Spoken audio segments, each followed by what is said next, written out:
Welcome to this episode of Let's Talk 716 Sports. Today, my special guest is Chris Ostrander, and we'll be talking Sabres hockey. Um, how how is your night so far?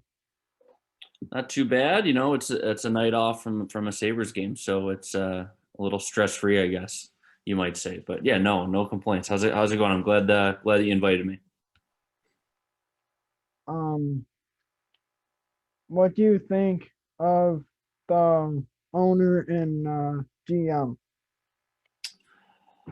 Well, it's a lot to unpack there. You know, it's hard to say exactly what Terry Pagula and Kim Pagula, for that matter, do or don't control when it comes to day to day operations of the team. Um, the evidence certainly suggests that they have a relatively notable role in what the team does, and that I think that's just indicative based on the fact that they really strip down their staff. Um, it's a very bare bones crew there in terms of scouting staff, assistant general managers, things of that nature.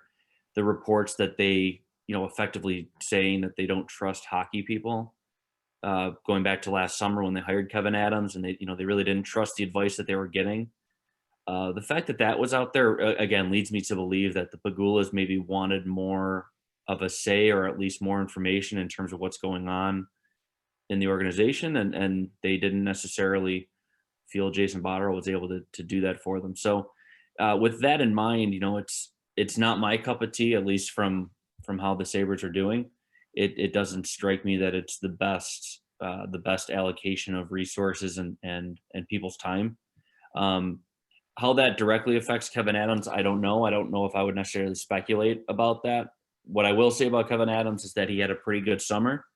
The Cody Eakin signing probably wasn't all that great. I wasn't a fan of the Zemgus Girgensson signing, and Tage Thompson's contract doesn't look like it's going to be the value buy that they thought it was going to be. But overall, I'll tell you what, he did a pretty good job, generally speaking. I think the Eric Stahl trade was really smart, a smart move.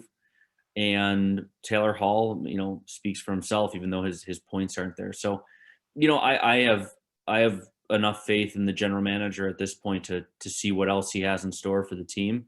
I don't necessarily think that they should fire him or anything like that, but it's tough. It's tough right now. That the Sabres aren't doing that well, and it's been it's been a lot of the same the last few years. So. Um, is there anything that maybe Kevin Adams can do, maybe like before the trade deadline, or That's a good question. I guess it depends on, if you think that they can be competitive still. I mean, I don't know what you think in terms of how good this team is, but a buyer, they're not a team that's going to be trying to trade for rental players. So, with that in mind, I don't see him trading draft picks to try to bring players on short contracts in. Um, But I'll tell you what, like the one thing that I've said, and this has been something I've said, going back to Jason Botterill's tenure, really even the end of Tim Murray's tenure, is that the Sabres and really and no NHL team should be afraid of trying to make more hockey trades. I think it's something we don't see enough of in the NHL. Um, like the Henry Jokiharju trade that Botterill made with Alex Nylander, I think is a trade that, like, if you think of that as like the framework in terms of you're trading a young player who maybe you're not 100% sure on for another team's young player who they're not 100% sure on. I think trades like that at least could like spark a little bit more interest. I mean, this isn't really a season to try to swing a blockbuster trade, I don't think. I mean, never say never, but at least trying to get better on the fringes, and something that they've struggled to do is get better on the fringes. So. um, what do you think of Coach Kruger so far? Well, I've the numbers indicate that they play a low event system, that they play a style that, it's not like a trap or something where they're just trying to completely lock down play, but they are relatively good at limiting the scoring chances that they allow, and they're relatively good at keeping their opponents from, piling up 40, 50 shots a night or something crazy like that. So, there are things within the framework of how they play that seem to work to a certain extent. And I would assume how they envision it to be working. That being said, I don't know if it is a framework that gets the best out of the players that they have. So, for example, like Brandon Montour has not been very good since Ralph Kruger's come in. He was certainly more interesting to watch. I don't know whether you would say he was good, but he was certainly more interesting to watch when Phil Halsey was the coach, and he was a guy who kind of took the shackles off the forwards a little bit, or the defense, I should say. I'm sorry. Um, so with that being said, the things that I don't like about Kruger's approach include the fact that you have a relatively low event attacking system too. What works on the back end is kind of affecting the front end, I guess you'd say. And you don't see them creating chances off the rush. You don't see a lot of really high tempo offensive, like not even just production, because obviously no one's producing, but just a high tempo offensive attack, I guess is how I describe it. And I think that's just kind of a symptom and a product of how they're trying to play. It doesn't help that their best players like Eichel and Taylor Hall just can't finish this year. We might be having a little bit different conversation if that was the case. Overall, I think it looks like his message is stale, and it looks like the team's quit on him. So, um, it's been tough for them, and usually this is the type of thing that gets a coach fired. So I don't know. Do you think that there will be a coaching change during the season? More and more, I feel like it's going to. I just, you might hear that the Pagulas don't want to spend the money, for example. Like they don't want to pay another guy not to work for him, and that's totally understandable. But the money that they'd spend on paying Ralph Kruger not to work for them versus the money that they're spending on an $80 million salary cap, there's a big difference there. And I just look at what they're investing in their roster. Even if they traded like everyone they've got, you still have to ice a roster of 20 players, and the salary cap floor is like 50 million, call it. And that's, I know that's not 100% accurate, but you're still talking about $50 million payroll when it comes to icing a team. And if you got a team that's going to quit on you, on your coach, I just don't know how you can justify keeping him around. So I think if the results keep going the way that they have these last 2 weeks, that there's almost they wouldn't. So my gut instinct says yes. That's not based on any insider info or anything like that. That's just my gut instinct, just seeing how this team's reacting to the coach. You can kind of read the tea leaves there a little bit, I feel like, and kind of see like the direction it's pointing in. So Do you think that um Jack Eichel should be the captain of this team? yeah, I do. I mean, there's a lot to unpack when it comes to captaincy in the NHL, in the modern NHL. I don't think the letters matter quite as much these days as they did 10, 15, 20 years ago. And then dating back before that, obviously, because I think generally when you speak to people who are around the league, they talk about leadership groups. They talk about, multiple players within the room who kind of form whether it's a veteran core leadership group. There's all sorts of different buzzwords that are used to define it. It's not just one guy anymore, and I don't know if it ever has been, to be honest with you. But I think of Eichel's leadership qualities, and I think the people who criticize him are probably reading a little bit too much into it. we're not in the room every day. We're not in the room before the media is in there even, and I think that's important to keep in mind.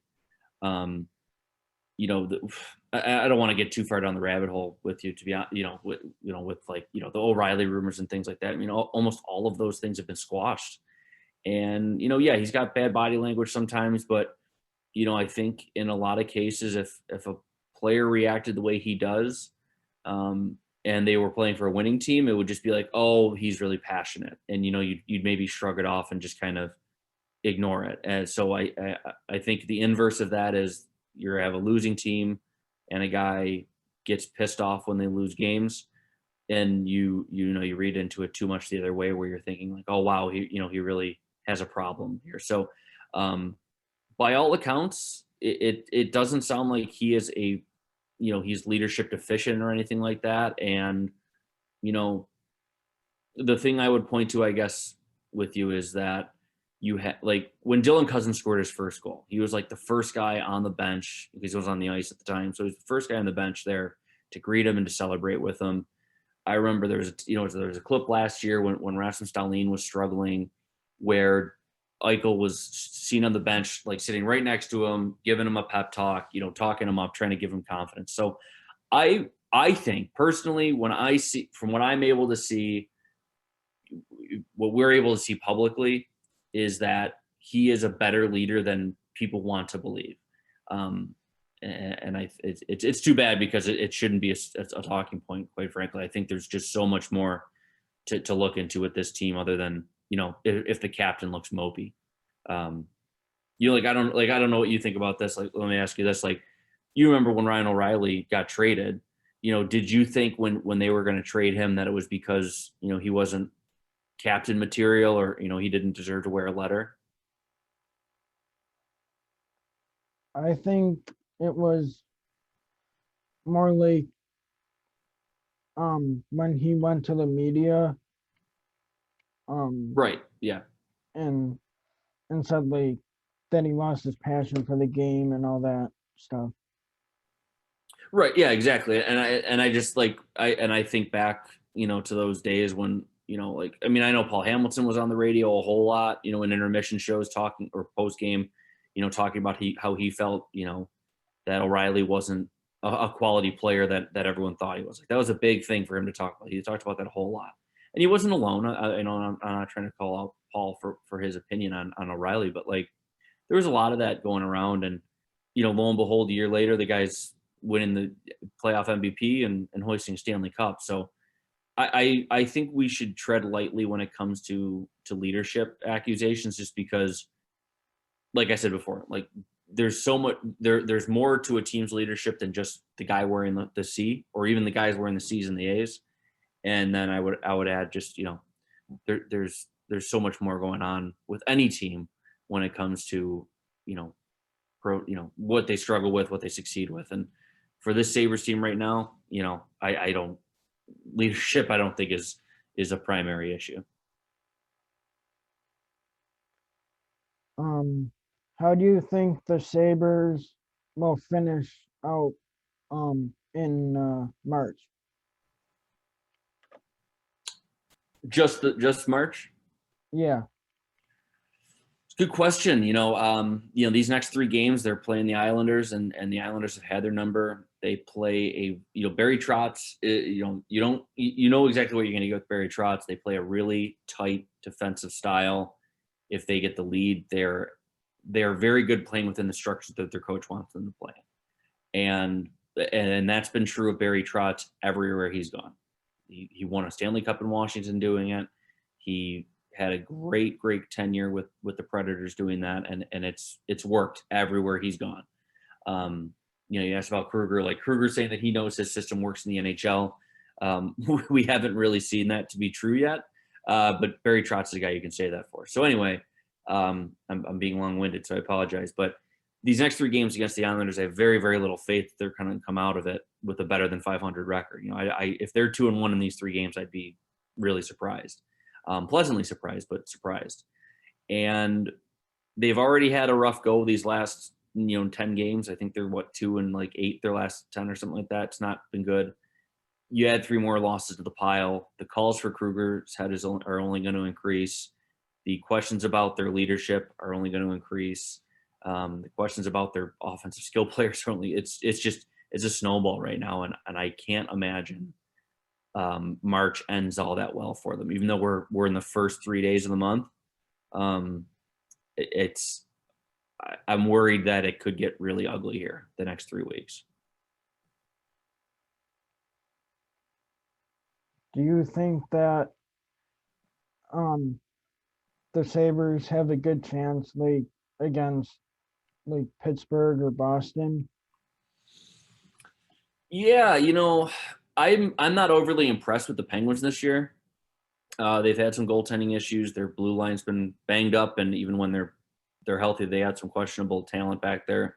I don't think that they necessarily match the Sabres. That is, I don't think the Sabres match up that well with the Penguins, man to man. But I also don't look at the Penguins and feel like it's insurmountable. Like I would say, like when I look, even though the Islanders aren't that impressive of a team, the way that they've played the Sabres so far this year, like these next 3 games, like I said, like I don't foresee them getting many points out of these next 3 games. Whereas the Penguins, I actually think they might be able to play with the Penguins a little bit more. As for the Bruins, the Sabres have played the Bruins okay, and I'll use Jack Eichel's career as the barometer here. Like they've been all right against them. They have their ups and downs. The Bruins are the best team in the division, though, and the Sabres are the worst, right? So I don't, I I can't say that I have a lot of faith that they're going to sweep them. That's for sure. Um, but to answer your question, like I think that they could do okay against the Penguins. I think they might steal a win or two there. The Bruins, I just unless things turn around for this team right now and they start scoring some goals and play for each other a little bit more, if you want to use to coin a phrase. Yeah, I don't love the matchup against the Bruins, but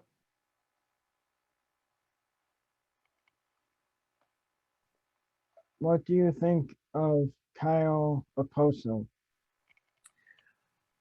I'm going to preface this by saying that I was a huge, huge fan of his when he was in New York. He was a guy that I really was excited that they signed. I thought he was a great power forward type who could combine with some of the young talent they were bringing in. They brought in O'Reilly. They had obviously drafted Eichel, and to be able to really kind of follow that draft in that first season with a quality forward signing like Okposo, I was excited about it. I thought it was going to be a great addition. His injuries, the injuries that he sustained, obviously the concussion and the aftermath of that concussion, I think have affected his game almost beyond measure. And it's to the point now where, he almost can't keep up with the modern game. And, he's really struggling at times. And, I know people are going to say that he had a few good games here the last week or so. I just don't see it. I guess if you wanted to find a good game, it's like he's not in the way, and he's not really, really, really hurting them when they're on the ice. I guess so. But it's really unfortunate. And he's got a bad contract now, and there are very few options available to them in terms of how to handle it.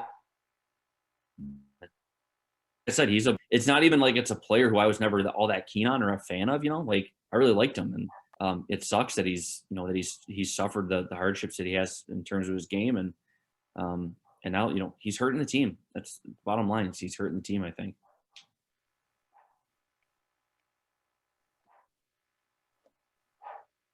Is there any way that they could um like take his contract or send him somewhere else? The most obvious solution, at least short term for them this season, is the taxi squad. You get the same cap relief in the taxi squad that you get if you were to send a player to the minors, akin to what they did with Matt Molson. So if they send him to the taxi squad, they get about $1 million in cap relief. So it's not all that much, but it's money that they wouldn't otherwise have, and they can accrue that cap hit over the rest of the season for as long as they care to keep him on the taxi squad. That's an option available to them. And if they did that, he wouldn't have to leave Buffalo. He wouldn't have to go to Rochester or whatever AHL city you'd be loaning him to. He would stay with the team. He'd keep his locker. He'd probably skate with the taxi squad a little bit more than the main roster, but you know, it's a little bit more fair to him. It's treating him with a little bit more respect than just kicking him to the AHL. That being said, the AHL is an option. If the Sabres really wanted to make a statement, I guess you'd say, they would send him to the AHL and they'd say like, no, this is not acceptable. He's not good enough anymore. He's just not an NHL player capable of playing for our team. And they would send him to the AHL, whether that's Rochester or elsewhere. And again, you get about $1 million in cap relief, but he's gone. He's completely out of your hair at that point, aside from cutting him checks. And the reason that I say Rochester or somewhere else, because what I don't know is if you were to tell him that he was going to the minors, you were sending him to the AHL, how is he going to take it? By all accounts, he's a consummate professional, and I'm sure he would do his duty as instructed. I don't think he would really put up a huge fight, but there have been instances where teams have been worried about sending a player to the minors and him being a poison pill and affecting their young players and affecting their locker room. So in the event, I'm just using this as a hypothetical, in the event that that they told him that and he would be, pissed off and, the last thing he wants to do is play in the AHL, they'd have to find a team to loan him to, like Bridgeport or whatever. So those are the options that are available to him. No one's trading for the guy. You're not trading him. Can't imagine Seattle's going to take him in expansion. So you either just tough it out and eat your vegetables and deal with the contract and deal with his struggles, or you make a really tough decision and you get him off the roster. So it's door A, door B. I would take door B. I'd be getting him off the roster. I've heard some rumors like about Ristolainen and that, but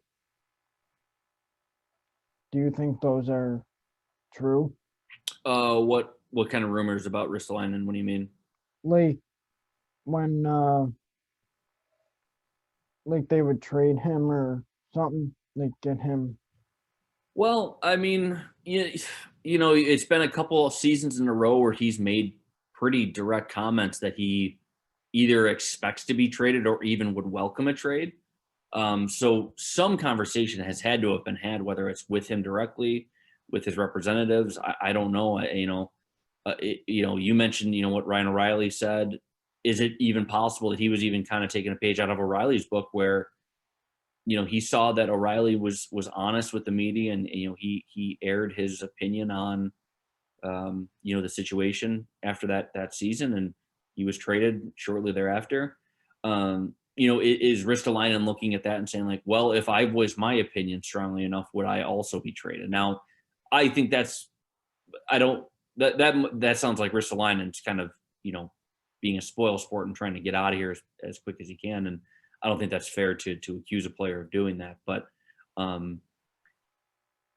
yeah, I don't know. I mean, I think maybe a year or two ago, the Ristolainen trade rumors were legit. Like last summer, going back to when Botterill was still here, so the summer of 2019, I think they were legit. I think they were shopping. I think they were trying to find a trade partner for him, and right now, I think he's had a little regression in terms of the underlying numbers, but he's been pretty good for him so far this year, generally speaking. I would be surprised if they moved him. I think the organization likes him, and I think that's the bottom line. Is I think the scouts like him, the GM likes him, I think the owner likes him. We know the coach loves him. So no, I don't think. I think you could probably toss cold water on Risto getting moved.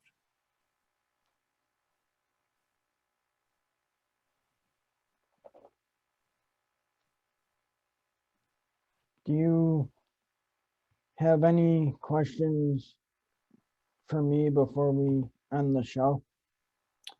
Yeah. So actually, I was curious because when you reached out, how long have you been doing the show for? I've been doing this almost a year. Nice. Good stuff. Yeah. So I mean, and so I guess from the Sabres perspective, like, are you expecting them to make some moves? Is that obviously I asked a couple questions about the deals, but is that your gut instinct? Are you thinking like this is a team that's trying to make some trades? I think maybe like they could add like a forward or maybe like another defenseman or something to um like have a chance to maybe make the playoffs this year or like in the years to come up. Yeah, they're missing. There's something missing, man. I don't know. It's hard for me to put my finger on it because they got a good center, second center in Eric Stahl. That line with him, Cousins, and Hall has been really good, but that's got to getting the job done. They got Taylor Hall, like he's freaking great, and he has been that good for him. Like something's rotten there. I don't know what it is. Like if it's just that some of the more negative moves they make just keep outweighing it or what. But it's been tough, man. It's I guess the other thing I'd be curious to know is like, how are you looking at all this? Are you just like, are you sick of the drama and all that, or are you sticking it out? Are you in it for the long haul with the Sabres? I mean, I'm trying to stick it out with the team and hopefully they can just figure out what's wrong. Yeah, yeah. I figured. I was just curious. Jeremy White on the radio had said something like that, similar too. So yeah, same here. Like as much as I might say is I'm done with the nonsense. They'll keep pulling me back in. Um, what do you think about Jeff Skinner? I like him. I'll tell you what. It's funny. Like Kruger, had a lot of comments that he wasn't playing it within their structure, all that, and just wasn't, doing what it took to stay in the lineup or whatever. And um, he's been getting the opportunities to score. At this point, I mean, I can look at all the underlying numbers and I can accept the fact that like he's been one of their best chance creators this season. Like he's getting great looks and he's getting them almost on a game nightly basis when they're playing. Like it's not like he's a ghost out there. And I haven't liked that. Like there's been a lot of people who've been saying like you don't notice him or he's just playing terribly. And I just think it's wrong. And like I would use the Rangers game. He had those two glorious chances and he somehow like can't score. And that's what's so frustrating now is like he's got to score. Like again, like I can look at all the underlying numbers and I can appreciate what he's been doing, but like at some point these guys got to start putting the puck in the net, and they just aren't doing it. And the longer it goes on, the more I'm just like the more frustrated I get about it because they're in many cases, not all the cases, but in many cases they're doing the right things. It's just not they're just not getting lucky. But it's beyond luck at this point, and that's what's so crazy is that they've gone like 20 games with no finishing, and Skinner's leading that charge. Thank you for watching this episode of Let's Talk Someone Six Sports. Thank you to my special guest, Chris Ostrander, and go Sabres.